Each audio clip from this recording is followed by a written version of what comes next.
ஏங்க சிரிக்கிறீங்க? அது ஒன்றும் இல்லைங்க, நான் மட்டும்தான் காமெடி பண்ணுறேன்னு நினச்சேன். ஆனால் எங்கள் வீட்டில் அதுக்கு மேலேங்க. அப்படி என்னங்க காமெடி பண்ணிட்டாங்க சொல்லுங்க. சொல்கிறேன், கேளுங்க கேளுங்க. என் தம்பிக்கிட்ட நான் கேட்டேங்க, அதிகமாக வெயிட் தூக்குற பூச்சி எதுடா அப்படின்னு. அதுக்கு அவன் சொன்னாங்க, மூட்டை பூச்சி தாண்டா பப்பு அப்படின்னு. ஒரே சிரிப்புங்க.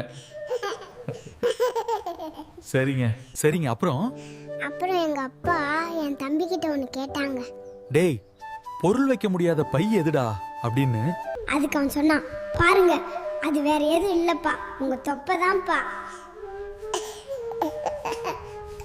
சரியான காமெடிங்க. அப்புறம் அப்புறம் என் தம்பி எங்கள் அம்மா கிட்ட ஒன்று கேட்டாங்க, சுவரில் இறங்காத ஆணி எதுமா.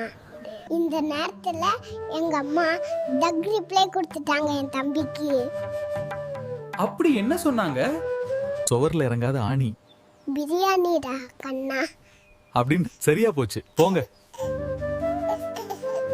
இந்த தடவை அப்பா என்கிட்ட கேட்டாரு, கதவும் ஜன்னலும் இல்லாத ரூம் எதுடான்னு.